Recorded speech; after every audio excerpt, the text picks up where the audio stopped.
Ciao, ciao amici, benvenuti. Ciao Laura, ciao nonna Marisa.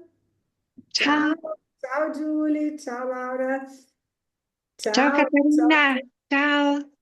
ciao. Il padre non lo so chi è. Un'altra persona non c'è. Pronto? Lasciami vedere. iPad di chi? Riesci a entrare con il telefonino? Chiedere per favore.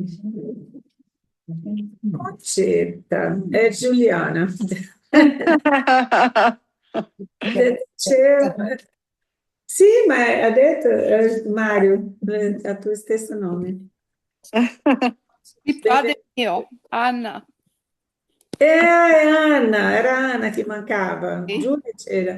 Ciao Anna, benvenuta. Oh. Benvenuti amici. Boh, oggi lunedì 1° dicembre 2025. 2 dicembre 2025. Amici, è finito l'anno.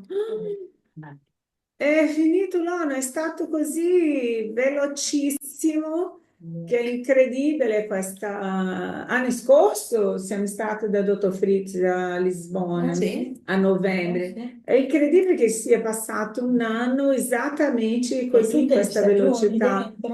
Esatto. E già avviso, lui sarà da noi il prossimo anno ad ottobre.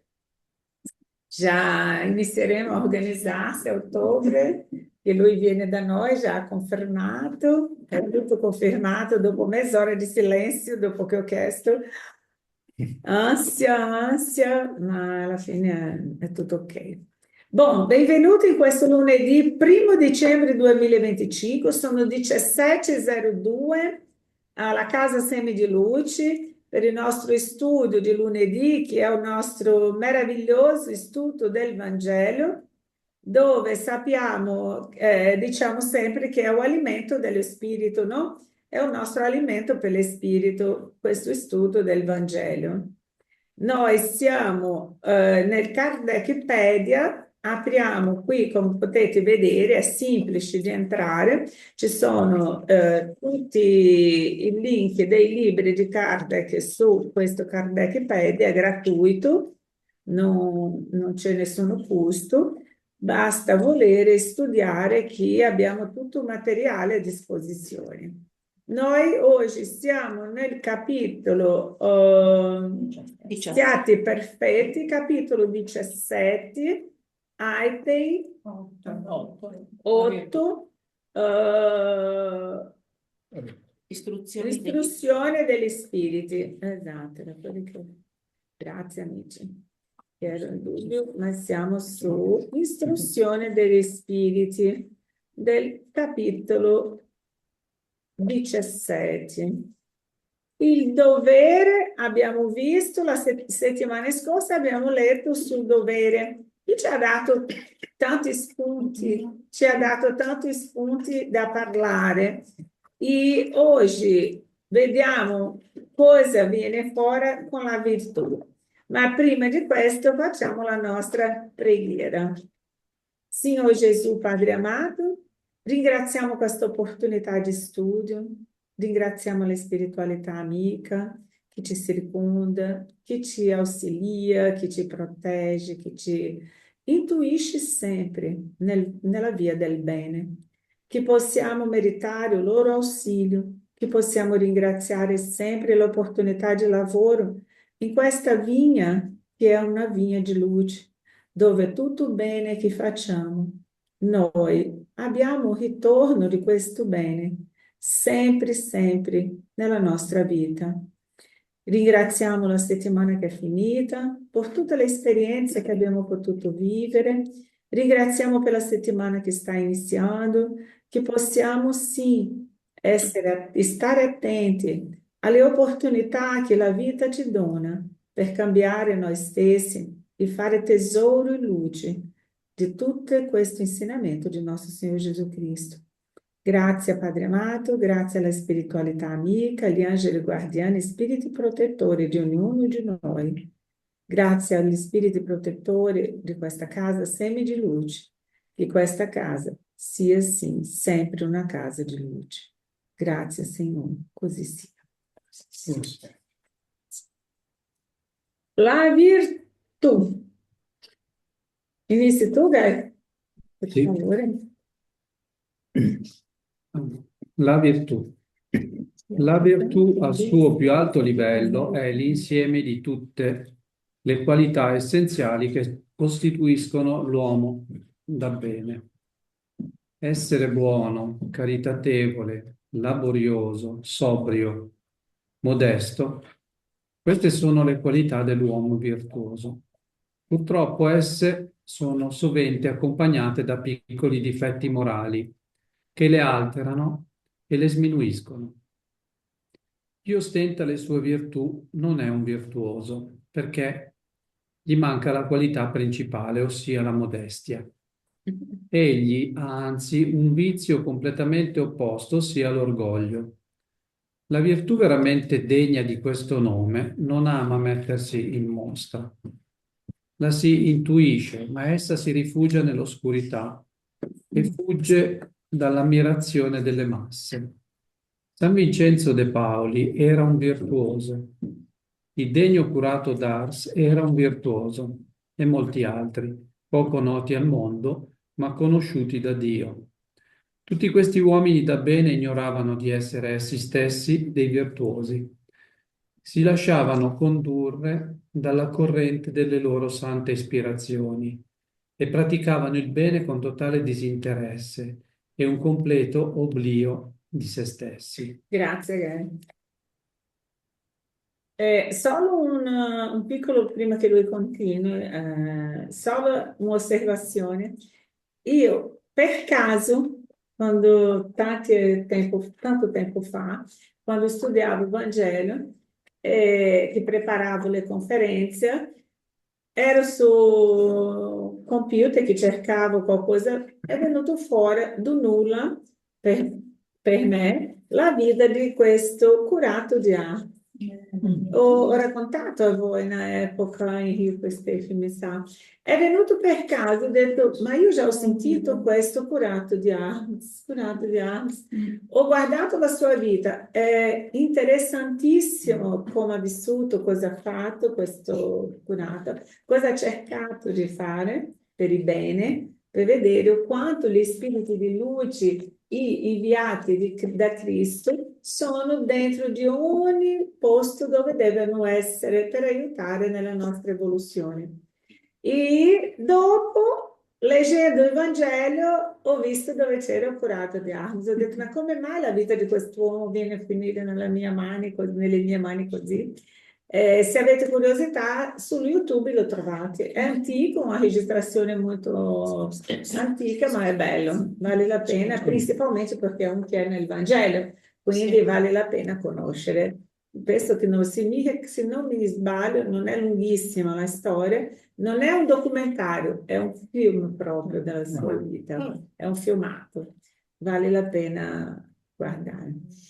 Guy, mi leggi la seconda strofa, per favore, facciamo un commento. È alla virtù così compresa e praticata che io vi invito, figli miei. È a questa virtù veramente cristiana e veramente spiritista che io vi invito a consacrarvi. Ma allontanate dai vostri cuori il pensiero dell'orgoglio, della vanità e dell'amor proprio, che sempre privano di valore tutte le più belle qualità. Non imitate l'uomo che si pone come modello e vanta lui stesso le sue qualità per tutte le orecchie compiacenti. Questa virtù ostentata nasconde sovente una quantità di piccole meschinità e di odiose viltà. Ok, perfetto. Vuoi iniziare a fare un commento?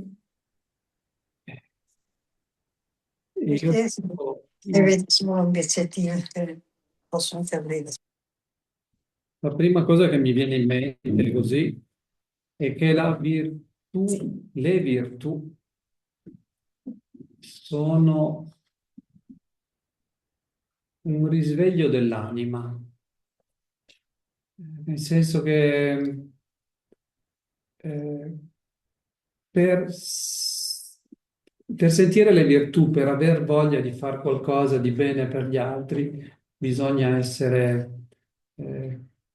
consapevoli, bisogna essere credenti, credere nel bene verso gli altri e nel bene in se stessi, nel senso io so che posso fare del bene. E spesso queste cose qui sono un po', appunto, spesso la gente non segue questi insegnamenti e si lascia andare per altre strade. Invece parlavo proprio oggi con una mia amica che mi ha detto sono in pensione e mi annoio un po'. E allora io ho detto, ma sarebbe bello, quando uno è in pensione che ha tanto tempo, sarebbe bello fare qualcosa per gli altri. E la cosa più bella che possiamo fare è dare il nostro tempo quando non ci sono altre possibilità. E questa, secondo me, è una bella virtù. Bravo, è una ottima e bellissima virtù per occupare bene il nostro Quando uno tempo. ha tanto tempo è bello, veramente, spesso la gente non ci pensa, perché è talmente abituata a fare le cose per se stessa, per denaro, per i suoi cari, per la sua famiglia, e non ci pensa che magari può aiutare, non so, la vicina di casa che è anziana, piuttosto che, non lo so, ci sono molti modi, ecco.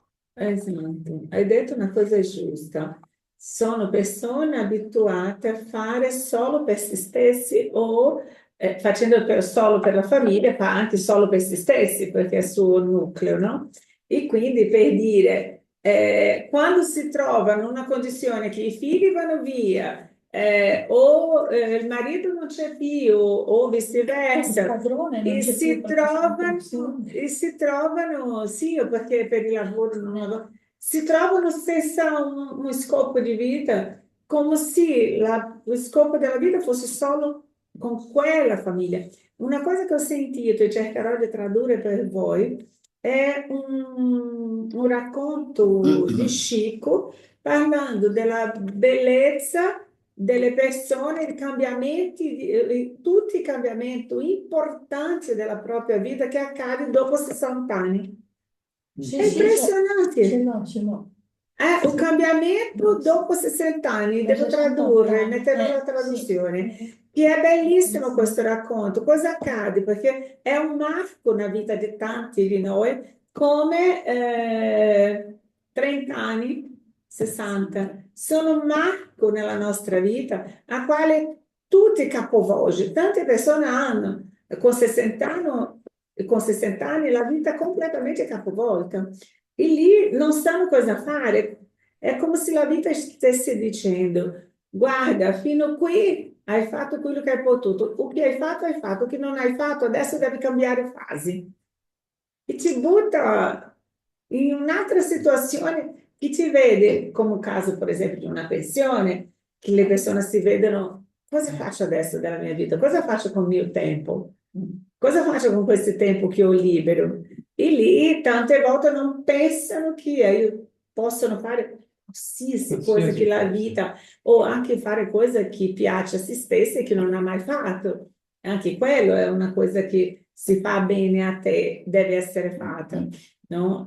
Sono tante le Se situazioni. uno vuole ha molte possibilità, Sì, se uno sì, vuole. sì, sì. Invece di lamentarsi, stare a piangere che non c'è nessuno, che è da solo, si può fare tanta cosa. Questo è vero. Volontariato ce n'è. Infatti. Un'altra virtù, un altro commento sulla virtù? Posso? Sì, grazie. Allora, penso che tutti noi abbiamo queste virtù dentro. E quello che diceva prima Gaetano mi ha fatto pensare che se noi vogliamo le cose belle per noi, possiamo anche volerle per gli altri. Non è che io mi devo risvegliare perché se io so che cosa mi piace, so che cosa voglio per me E perché non farlo agli altri? Perché qua ce lo dice bene, qua c'è ancora tanto orgoglio, tanta difficoltà nel comprendere che siamo tutti fratelli, che comunque dovremmo avere lo stesso rispetto per il nostro prossimo, ma noi ci mettiamo sempre al centro dell'attenzione. Ed è questo, secondo me, lo scoglio grande che piano piano dobbiamo cominciare a limare. Perché, cioè, se io so che, non so, mi piace un panino con la mortadella, a me piace, all'altro do, ma sì, ti do un biscottino. Perché?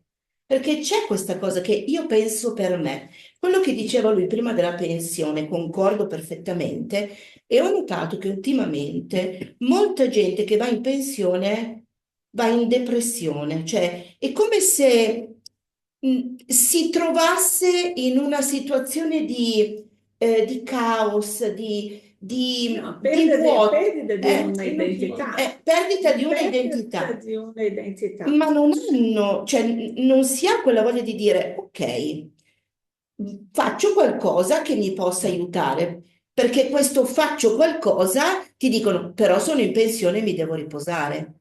Cioè c'è questa situazione Dualità. personale, cioè non ci mettiamo in gioco perché siamo sempre noi al centro dell'attenzione.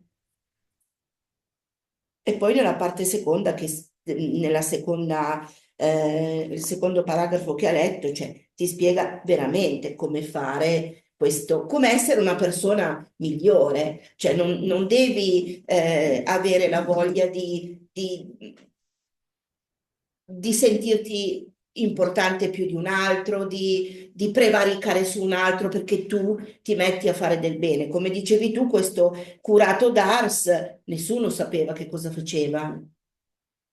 Perché comunque queste cose qua alla fine le tieni per te, perché sai, è una cosa che tu fai con il cuore, che tu metti in pratica le tue virtù, alla fine per te stessa, non per gli altri. Qui dice addirittura che non sapevano neanche loro di fare del bene, ma lo facevano in modo così naturale che era un modo di vivere, no?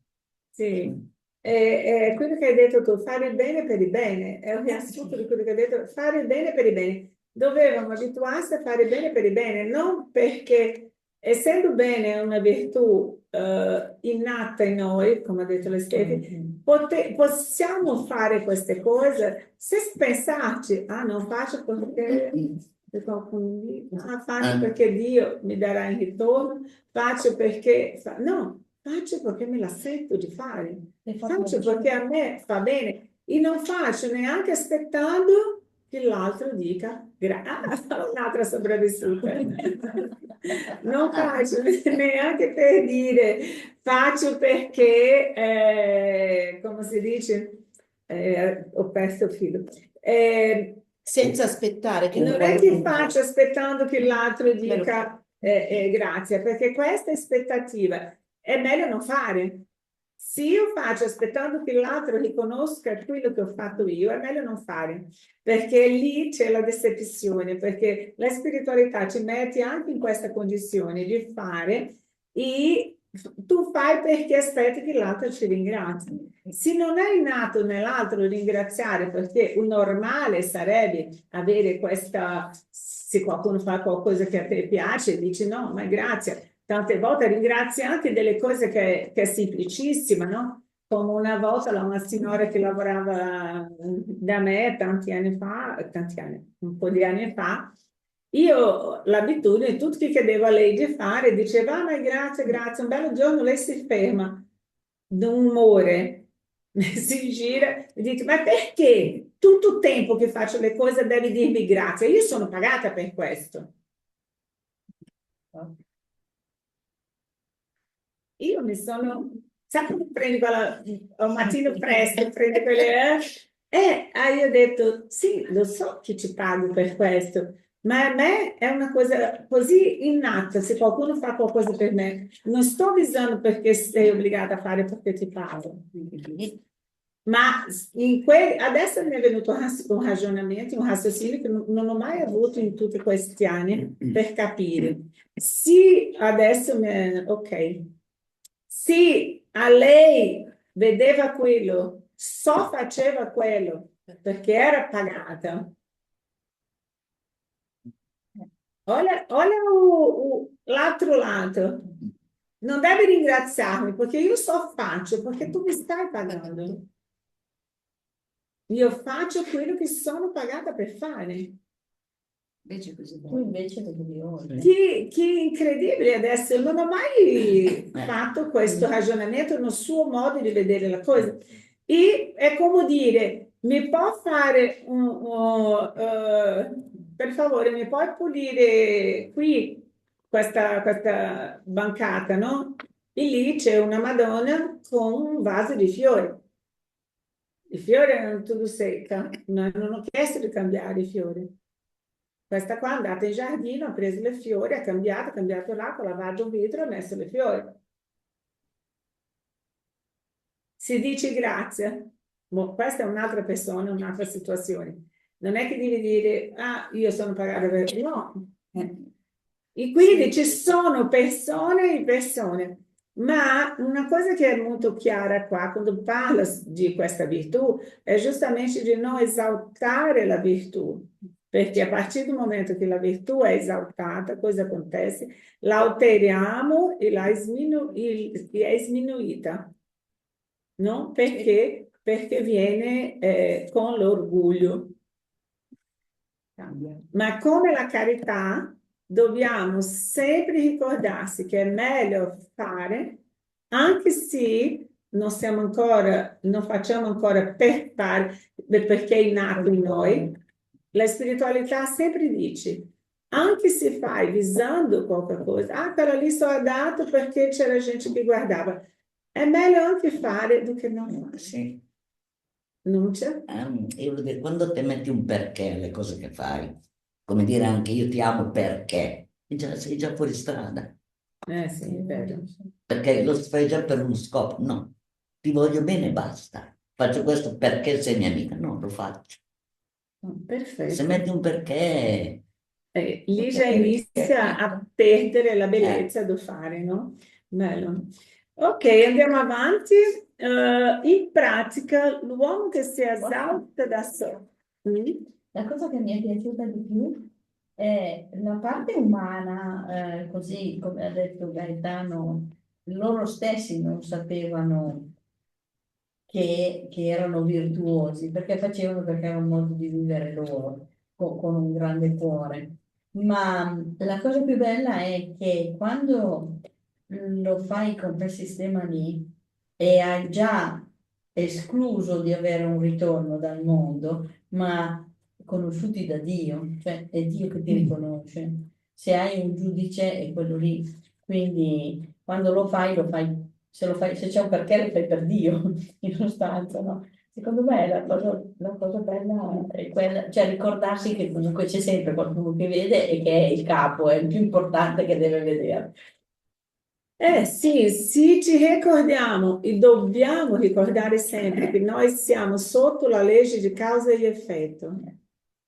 Lì non mi importa neanche fare perché Dio mi sta vedendo, Dio mi sta riconoscendo. No, Io devo fare sapendo che questo è il normale della vita, che la vita rispecchia quello che io butto fuori. La vita è un rispecchio, il risultato di quello che io mando fuori. certo. Nel film Il cambiamento, con il dottor Wayne Dyer, vi ricordate di quel signore Sì. che quando inizia vuole tutto da vita, ma è tutto travato, tutto fermo. Quando lui inizia a capire il fondamento di aiuto, un semplice gesto di aiuto, o quanto lui è stato aiutato quando ha iniziato prima lui a aiutare, ha sbloccato la sua vita. Tante volte la vita aspetta che siamo noi a dare il primo passo, a sbloccare la vita per dopo ridarci quello che abbiamo proprio necessità. È sempre l'atteggiamento. Sì, è tutto un atteggiamento, non c'è verso. C'era qualcun altro? Vuoi parlare? Sì. Prima. Hai parlato? Ti ho preso io il posto. Hai parlato? No, Ah, all'inizio ok. mi era venuta in mente una cosa, poi adesso il discorso è andato avanti, ma visto che non è chiamato in cosa, lo dico volentieri. Tutto il pezzo che leggeva Gaetano e continuava a vedere i ragazzi dell'Odios Daluzio nella definizione e tutta l'equipe perché Anch'io. se uno deve definirli buoni, caritatevoli, laboriosi, sobri, modesti, perché e quello è bello, perché è l'esempio che non devi essere un santo per incarnare queste virtù, perché sono dei ragazzi giovani, maggior parte, non tutti sono giovani, ognuno ha la sua età, il suo percorso di vita, non li conosco tutti bene, però arrivano da realtà molto diverse, molto variegate, eppure possono vivere queste virtù esattamente come sono descritte qua, con semplicità, modestia, sono al servizio tranquillamente, senza mettersi in mostra, senza Senza esaltare, ma ostentazioni. anche da Eliane, da lei a tutta l'equipe, si comportano esattamente È così. vero. Bravissimo Paolo, hai preso il mio pensiero, non ho voluto parlare quello, ma la equipe da Olhos da Luz, che lavora con la Eliane e il dottor Fritz, è questo esempio. Avete visto a Biella? Avete visto questi ragazzi che sono venuti, che si sono messi a lavorare, l'abnegazione, la semplicità, non guadagnano nulla, oltre devono pagare del proprio bolso, dalla propria tasca per muoversi, per accompagnare lui, per servire a tutti con quel sorriso. Non dormono, fanno un volo di 14-15 ore, dormono in aeroporto, per terra, sopra lo zaino, per il giorno dopo arrivare con un sorriso alle 6-6:30, essere tutto pronto per ricevere le persone con quell'amore, prendere per la mano, prendere per il braccio, mettere sulle sedie, spiegare. Questo è veramente, sono un esempio. E non fanno quello che chiedono, fanno quello che vedono che hanno necessità di fare. Non importa che servizio è. Arrivano, vedono che c'è una situazione da fare, vanno lì, si mettono a fare. E questo è una cosa che dico, queste persone non stanno facendo perché aspettano di ricevere delle altre che non conoscono neanche un grazie. E lì mi è colpito anche penso che sabato, questo esempio, che sono andata in bagno e il bagno era, come si dice, era tutto pieno d'acqua, era in disordine e tutto. Due ragazze del gruppo sono andate a cercare la signora della polizia, non l'hanno trovato, cosa hanno fatto? Hanno pulito loro due. Hanno messo delle guanti, sono andate lì, hanno pulito tutto. Non ha chiesto a nessuno, posso fare? Ah, non è obbligo mio, ah, non sono io che devo... No, sono andate lì e hanno pulito. Sempre pulito, E quindi, per dire, sono delle situazioni che quando, diversamente, io non conosco, in situazioni diverse di questa, persone che sono e che fanno quello, riassumi quello lì. Sì, sì. Per questo noi, Vero. quando noi abbiamo dentro di noi questo amore per noi stessi, perché quello che facciamo non è neanche per l'altro, è un amor proprio, è un volere fare io.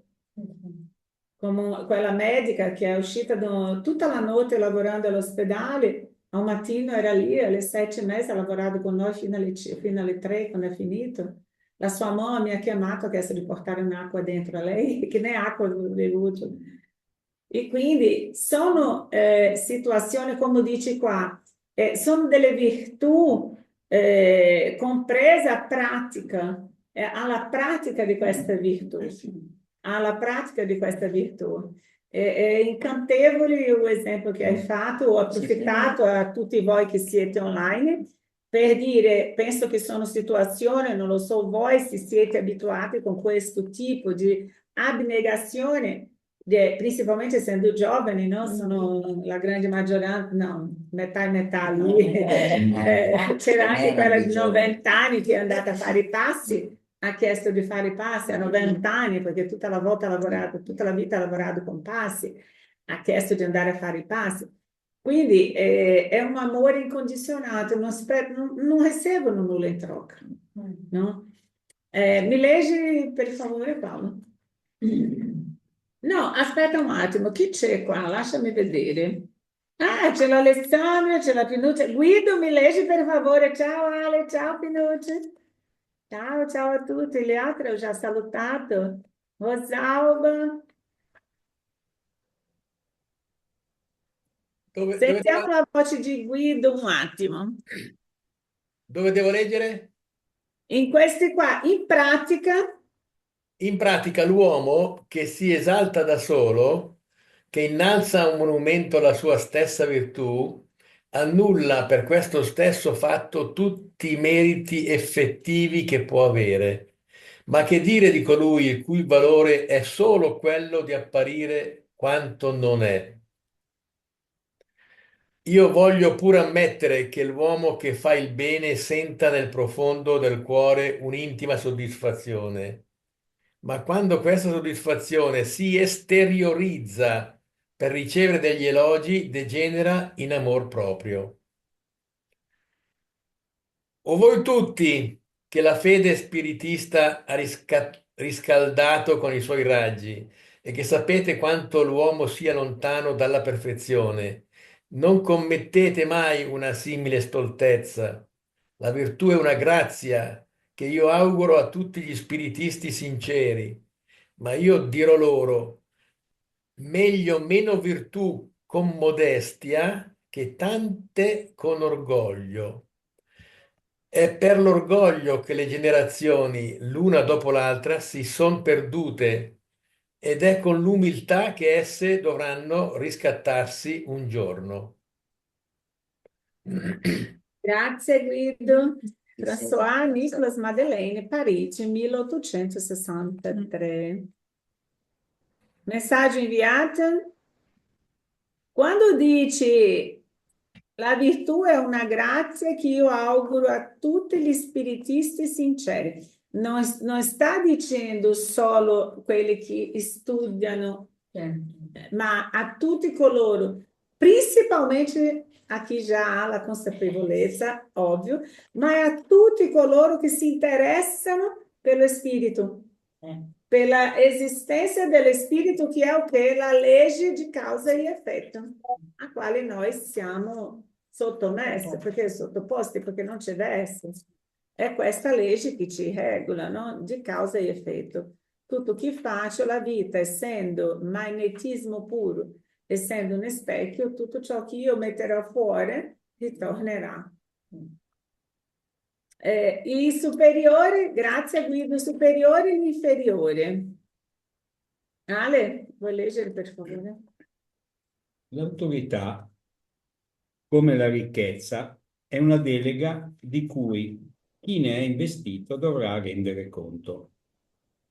Non crediate che gli sia stata data per procurargli il vano piacere di comandare, né tantomeno, come erroneamente crede la maggior parte dei potenti della terra, che essa sia un diritto, una proprietà. D'altronde, Dio prova loro costantemente che non è né l'una né l'altra cosa, perché gliela toglie a lui piacendo. Se fosse un privilegio legato alla persona, sarebbe inalienabile.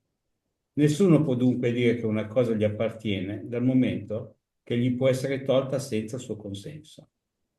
Dio concede l'autorità a titolo di missione o di prova quando lo ritiene opportuno e allo stesso tempo gliela toglie. Chiunque sia depositario di una autorità, di qualsiasi portata essa sia, dal padrone sul suo dipendente fino al sovrano sul suo popolo, non deve fingere di non sapere che è responsabile di anime, poiché risponderà del buono o del cattivo orientamento che egli avrà dato ai suoi subalterni. E gli errori che costoro potranno aver commesso, i vizi dai quali si saranno lasciati trascinare a causa di questo orientamento o dei cattivi esempi, ricadranno su di lui. Raccoglierà invece i frutti del suo impegno se li avrà condotti al bene. Ogni uomo ha sulla terra una missione piccola o grande, e qualunque essa sia, è sempre data a fin di bene. Falsarne dunque il vero significato vuol dire farla fallire. Grazie Ale. Com'è? Beh, è esplicito, non è che ci sia molto da commentare, perché comunque uno può anche guardare se stesso, perché l'autorità la si può avere sì, sia comandando un popolo, ma la si può anche avere in certi momenti della propria giornata. E quindi già valutando come ci si comporta in quella piccola autorità che uno può avere, perché poi piccola può anche essere comandare un popolo, è tutto relativo. Non è che comandare un popolo sia più grande, no. È questione di come tu quando vai davanti allo specchio poi ti guardi. E quindi diciamo, il modo di trattare l'autorità fa capo anche al discorso di prima.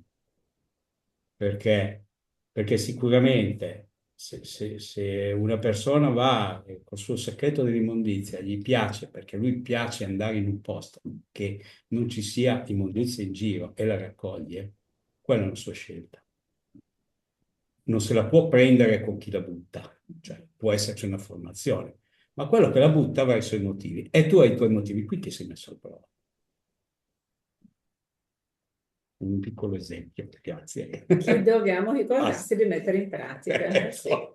Dobbiamo ricordarsi proprio di mettere in pratica, che è bello vedere avere questa consapevolezza e mettere in pratica. Chi l'altro ha il diritto di fare quello che vuole, non dovrebbe, ma se lo fa, io se convivo, se vedo questa situazione, devo essere io consapevole di ragionare che quella persona non è ancora in grado di capire quello che già capisco io.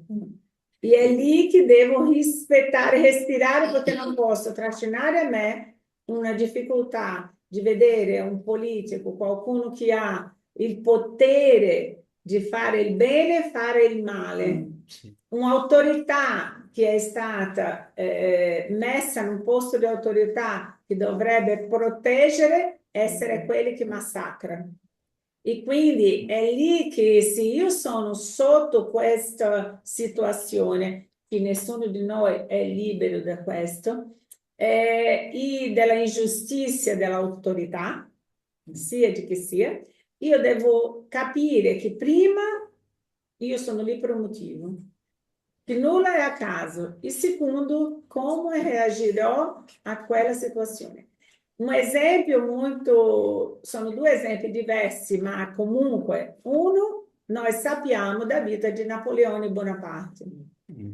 Napoleone è stato preparato nel mondo spirituale più che mai dai spiriti di altissimo rango. Perché? Perché sapeva della missione importante che avrebbe avuto nella storia. Solo che arrivando qui il potere lo ha trascinato perché si è sentito troppo potente, senza immaginare che quella potenza e quel magnetismo per riuscire a fare le cose, la capacità per la guerra non è stata sua, è stato preparato dentro di sé perché lui avesse quella capacità, ma lui molto giovane, figlio di famiglia molto ricca, lì già la prova era grandissima e si è esaltato e si è lasciato trascinare. Lui, chi ha partecipato della sua reincarnazione è null'altro che Kardec. Kardec, prima di reincarnarsi, ha partecipato della reincarnazione, partecipato do progetto reincarnatorio di Napoleone Bonaparte, tanto che sarebbero venuto nel stesso periodo perché Napoleone aveva il compromesso spirituale di aiutare Kardec a difendere lo spiritismo. Tanto che quando i libri di Kardec, i libri degli spiriti, sono stati bruciati, la prima cosa che ha fatto lui è andato da Napoleone, ha detto devo andare al palazzo. Alla fine del film, qual è? Lui arrivando lì e le porte si chiudono davanti a lui, che non è stato neanche ricevuto, e non come Ponzio Pilato si è lavato le mani, ha lasciato nella mano del clerico della chiesa che decidesse che quel libro non dovrebbe essere divulgato. Ossia ha dimenticato il suo compromesso E Kardec era così sicuro, espiritualmente, non consciente, inconscientemente sicuro, che avrebbe avuto l'appoggio di Napoleone, che è andato a Napoleone, da Napoleone, e è arrivato lì, le porte sono queste. Quando lui ha ricevuto quelle porte chiuse in faccia, cosa accade? La spiritualità ha detto a lui, il lavoro è stato fatto, calmati, stia tranquillo. Perché il fumo di questi libri si spargerà molto più in fretta do che se avesse sido pubblicato.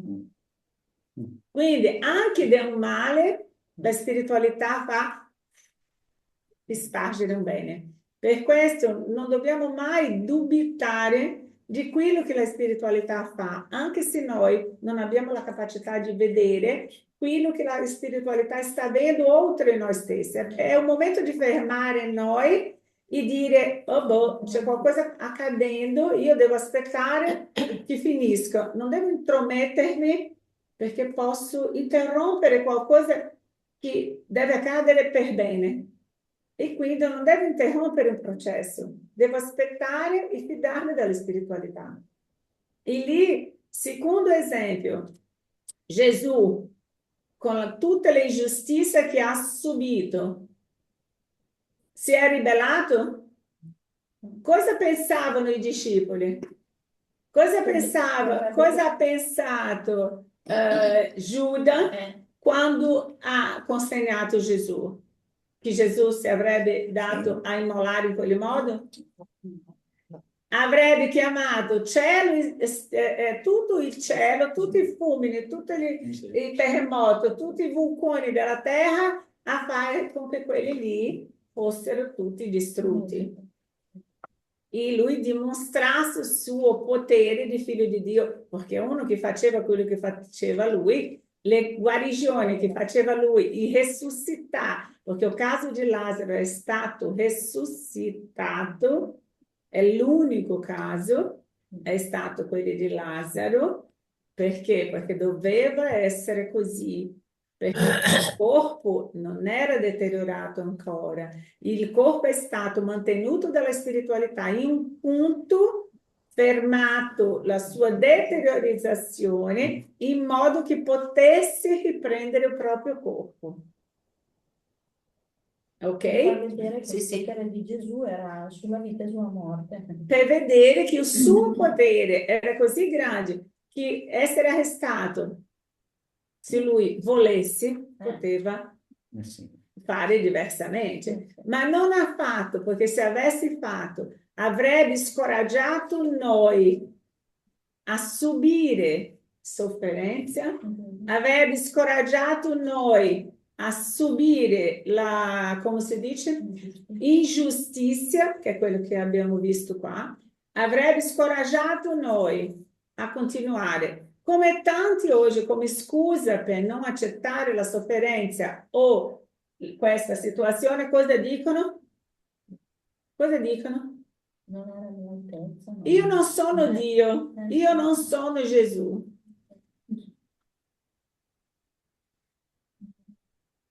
Come scusa per non accettare quello che è la realtà. E Gesù sapeva che per non scoraggiarti doveva subire quello che ha subito. E noi dobbiamo avere la capacità di capire questo e di non lasciarsi trascinare, come dice qua. L'autorità che doveva proteggerci è quella che ci minaccia, è quella che ci affronta, è quella che ci fa avere paura. Ma cosa può fare? Un giorno tutto questo finirà. E come noi sappiamo che Dio è perfetto e la legge di causa e effetto esiste, non dobbiamo entrare in conflitto a causa di questo conflitto. Ok? Chiunque sia depositario di un'autorità, di qualsiasi portata essa sia, sì, questo abbiamo letto, e vi sia anche, c'è qualche commento? Sì.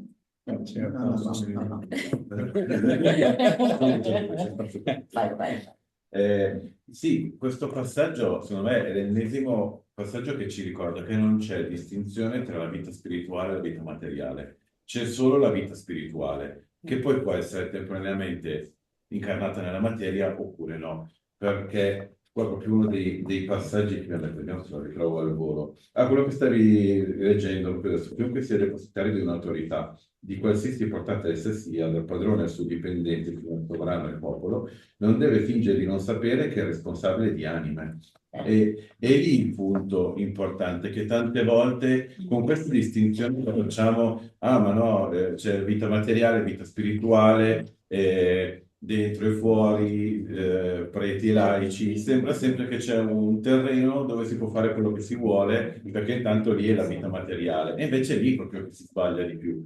Nelle aziende grosse, ma anche in quelle piccole, questo aspetto viene tanto usato. C'è quel detto inglese che it's not personal, it's business, non è una cosa personale, sono affari, per giustificare le cose peggiori. C'è aggressività negli accordi tra individui, tra aziende ancora di più. Ma le aziende sono gruppi di persone. Dietro aziende ci sono persone che sono spiriti incarnati che magari soffrono per quelle situazioni. E quando viene dato un potere in azienda, ma che poi è anche piccolo, basta che hai una persona da gestire, un collega con cui collaborare, e anche quello è una persona, uno spirito incarnato e un'anima, quindi è importante quello. Anni fa avevo lavorato in un'azienda dove facendo formazione ci avevano detto che per misurare le prestazioni dipendenti era vietato aiutare i colleghi, perché se io ti aiuto, che tu sei in difficoltà, sembra che tu sei più bravo, perché io ho fatto un po' del tuo lavoro. Allora per poter misurare i singoli diceva che era vietato aiutare, cioè proprio la negazione della misericordia.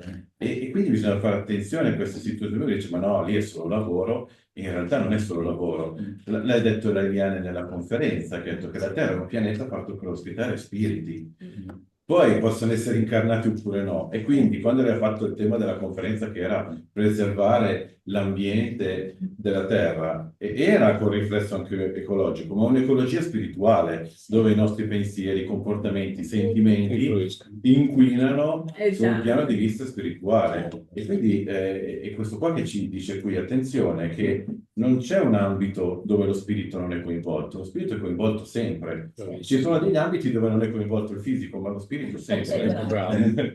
E quindi è fare attenzione che siamo misurati ovunque, magari di più dove non ce l'aspettiamo di essere misurati. Non possiamo andare in chiesa, nella casa spirita, comportarci bene e poi fuori no, perché dice, vabbè, tanto fuori al lavoro divento cattivo e così aumentano le prestazioni dell'azienda. E no, perché in realtà magari sei messo lì a collaborare con quelle persone, a volte io mi scontro anche con quello, perché a volte mi nervosisco se i colleghi fanno pasticci o stiamo in ritardo con le cose, però adesso pian piano cerco sempre di ricordarmi, siamo persone, alle loro difficoltà, e comunque sia, cioè, lavoriamo bene, ma senza, come dire, incattivire i rapporti tra le persone. Infatti, un piccolo parentesi, sono contento di un paio di cose che mi sono state dette negli ultimi mesi, un paio di colleghi mi dicevano, ah, ma quando lavoro con te mi rilasso, mi tranquillizzo. Meno male, almeno quello. Però bisogna fare molta attenzione, perché un attimo perdere di vista il fatto che lo spirito c'è ovunque. Sì, sì, fa la differenza, sai, fa molto la differenza avere un'energia e un'altra. L'ambiente si percepisce questa energia. Sì, sì, è vero. Grazie, grazie. Se Dio domanda a Enrico, Katia, leggi per favore. Se Dio domanda a Enrico, che faresti della fortuna Che facesti? Che facesti della fortuna, sì, è passato, della fortuna che nelle tue mani avrebbe dovuto essere una sorgente che spandeva fecondità intorno a sé. Domanderà anche a chi è investito di una qualsiasi autorità che uso hai fatto di questa autorità, quali mali hai fermato, quale progresso hai portato a compimento.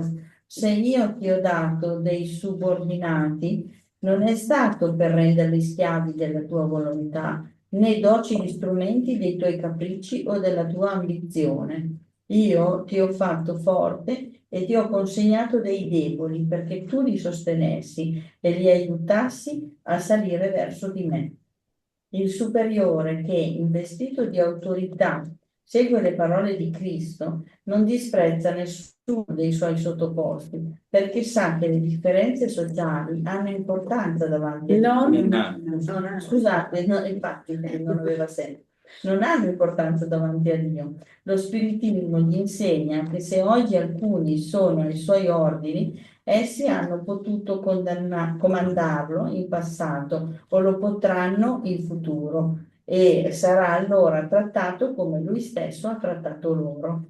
Se il superiore ha dei doveri da rispettare, l'inferiore dal canto suo non ne ha di meno sacri. Se quest'ultimo è spiritista, la sua coscienza gli dirà ancor meglio che non è dispensato dai suoi doveri, anche qualora il suo superiore non dovesse rispettare i propri, perché sa che non si deve rendere male per male e che gli errori degli uni non autorizzano gli errori degli altri.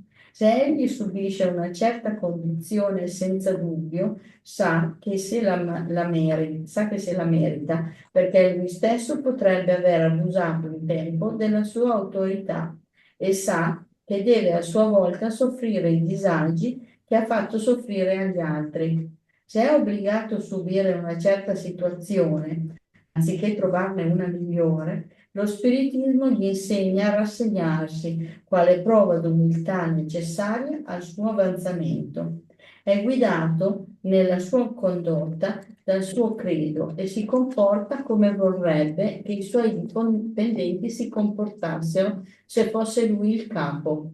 Proprio per questo è più zelante nell'adempiere i suoi obblighi, perché comprende che qualsiasi negligenza sul lavoro affidatogli è un danno per colui che lo rimunera e al quale deve il suo tempo e il suo impegno.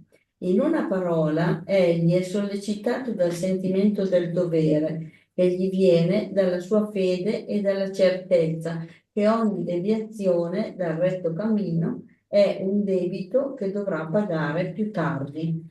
François Nicolas Madeleine e Cardinale Marlot, Parigi 1863. Grazie Katia. Esattamente quello che aveva appena detto lui, in sostanza. Sì, Quindi, bisognerebbe in ogni situazione ricordarsi che se ti è capitato una prova che hai chiesto tu per andare a compensare cose che hai sbagliato o prima o in altre vite, e soprattutto questo, che se gli altri non fanno il suo dovere, tu fai il tuo. Perché tu il tuo pezzo te lo devi fare, se hai la consapevolezza, poi magari invece che aiutare un tuo compagno potresti cercare di spiegargli anche questa cosa qui. Tu cominci a fare il tuo pezzettino. sì, sì. Grazie Katia. Ale? Cioè, io già parlo dopo, perché tu Dai, adesso. vai. È proprio un mondo di prove ed espiazioni, perché siamo proprio in questa scuola dove ci testano con tutto. Siamo proprio come ogni tanto proprio i test, no? In questa vita qui ti posso dare quella virtù lì, come la fai? Ti do l'autorità, come la fai? Sei superiore, superiore o inferiore è relativo, comunque hai una posizione, come, cioè tutto è un insegnamento, tutto è sì, sì, è una lezione da imparare, perché prova magari, è una lezione da imparare, quindi e piano piano, un pezzettino per volta riusciamo, cioè ci danno gli strumenti per comunque superare, abbiamo i testi sui quali studiare, quindi le prove le possiamo superare, quindi ce lo ricordano, ma è interessantissimo. Grazie. Brava, esattamente. La vita è un esame e adesso più che mai l'esame è in continuazione, non ha una pausa, non ha un momento di tregua, non ha un momento di pace. È tutto il tempo di prova in ogni secondo. Chi passerà e chi non passerà? Chi è sveglio? Gaetano ha parlato questo la volta scorsa. Sì. Gaetano ha detto questo, le persone non sono sveglie, sembrano che stanno dormendo, sono dormienti. Sì, adesso è ora di andare alla scuola. ah no, adesso no, il letto è caldo, 5 minuti, quando vedi, mio Dio, 5 minuti è diventato un'ora e è andato, saltato tutto. Quindi è un cronogramma, dobbiamo stare tutto il tempo regolandosi e attenti a questo teste.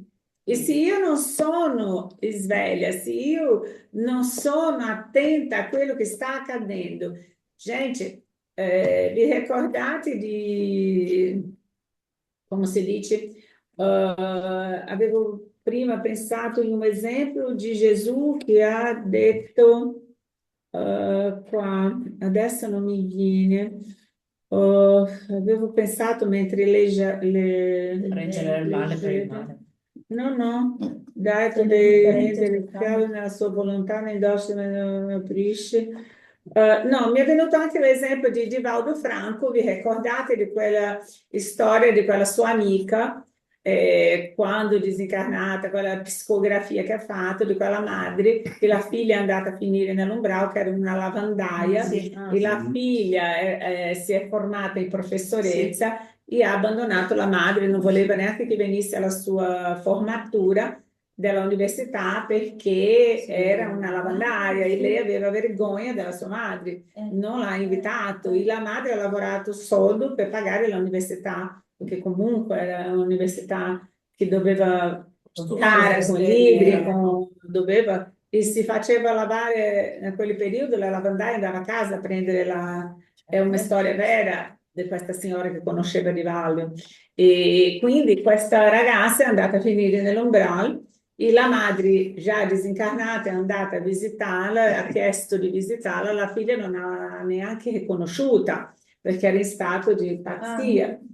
Quindi, quando per un attimo ha riconosciuto la madre, l'ha afferrata nell'abbraccio, chiedendo per favore che le togliesse di lì, gli desse un'altra opportunità, che lei avrebbe fatto tutto diversamente, cioè quello che di spero facciamo tutti, no?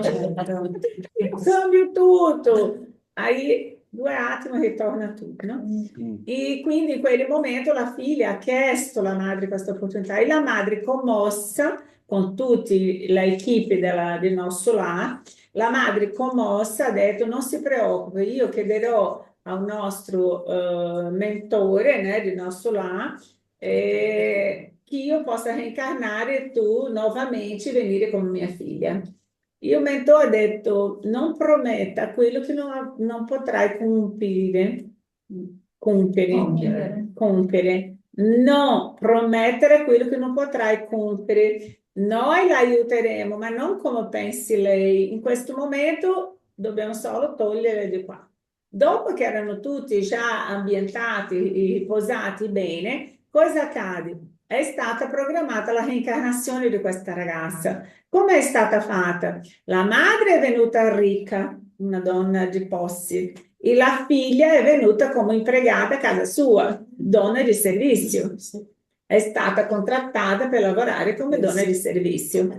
Perché? Per imparare la umiltà e a servire a quella a quale lei ha girato la scala quando le ha sostenuta per diventare una professora, una professoressa. No? E lì la storia si capovolge, noi, mi viene la pelle d'oca, e noi non conosciamo, non sappiamo il meccanismo di questa vita, come funziona. E Divaldo si emoziona tantissimo quando racconta questo caso. È un caso molto bello, molto interessante e comunque è la storia di vita. E noi tante volte non sappiamo come funzionano questi legami, no? Superiore, inferiore, noi sappiamo che non esistono, come ha detto Valentina, perché è il titolo qua, superiore, inferiore anche, non esiste perché tante volte quelli che noi diciamo essere inferiori è quelli che viene a dare la lezione di umiltà a quelli che si trovano in situazioni di potere, di potenza. Sono quelli in situazione di umiltà che tante volte riescono a insegnare qualcosa di buono a quelli che non capisci. C'è un film, un seriato su Netflix, non lo so, penso che c'è anche in italiano, adesso c'è in italiano, che la storia di due è una storia anche assurda, allo stesso tempo ridi, ma è divertente, è un modo sciocco di parlare, di dire le cose, ma comunque il messaggio dietro quello è molto importante, anche se i personaggi sono sciocchi. Ma è una storia di ricco, fratello ricco e fratello povero.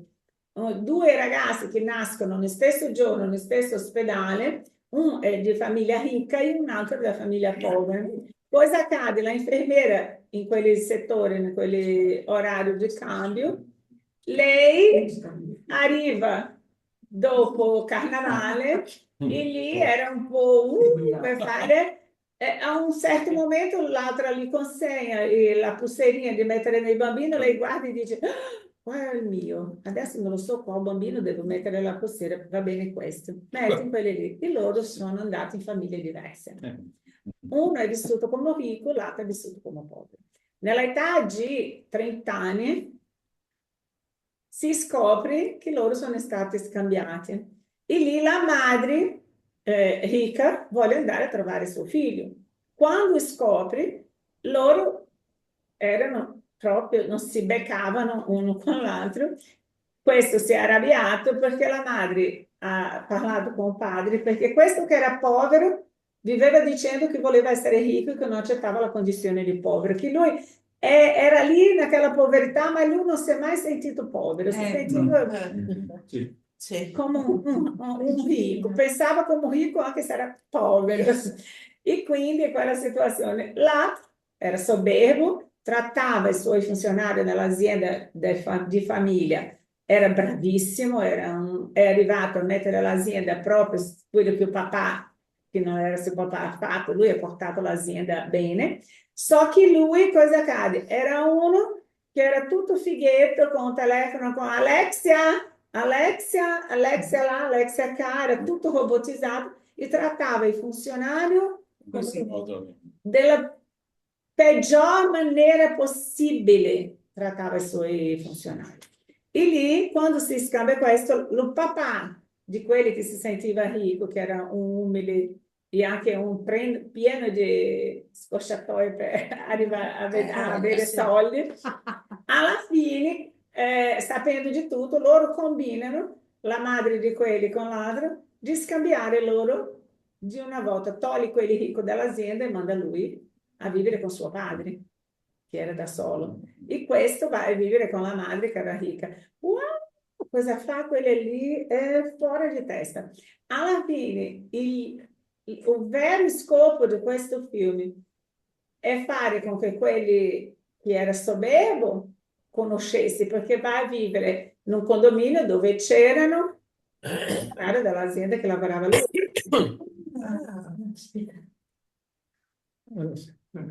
E si innamora anche per quella che era la sua segretaria che lui la trattava orrendamente male. E quindi lei non andava via per conto di quello che guadagnava nell'azienda, ma lo trovava insopportabile. E l'altro, che era un nuovo ricco, faceva stronzate, faceva questa barbarità e non ha voluto più a che a fare con suo papà, che era quello che lo ha allevato, perché era un povero caffone.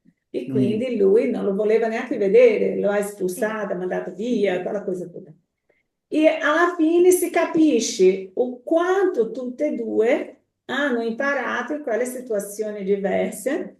Il messaggio di questo alla fine ride, piange, ma capisce l'importanza di conoscere i due lati. E questa è la reincarnazione.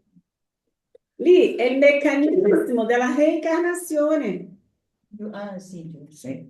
Si mette no studio nostro, perché ho perso tutto questo tempo per raccontare questo? Perché è un meccanismo della reincarnazione. Se io oggi ho le condizioni di un'azienda, di poter fare, io devo stare attento, perché la prossima tutto può capovolgersi. Sì. Io posso venire come povero. E quindi le persone guardano queste cose, ridono, fanno battute e non capiscono, quella è la mia vita. Quello è un esempio per me. E devo stare attenta a come mi comporto nelle minime cose, come ha detto Alessandro, nella vita di tutti i giorni. Ok? Grazie amici, grazie infinita. Siamo in questo momento di chiusura. Vale, mi fa la preghiera finale, per favore. Grazie amici.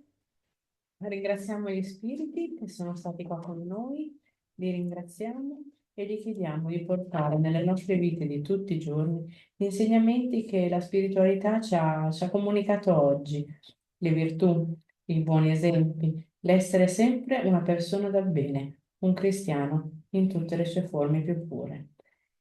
Che la spiritualità ci segua sempre. Così sia. Così sia. Grazie. Grazie amici. Grazie. Metto la Buona serata a tutti.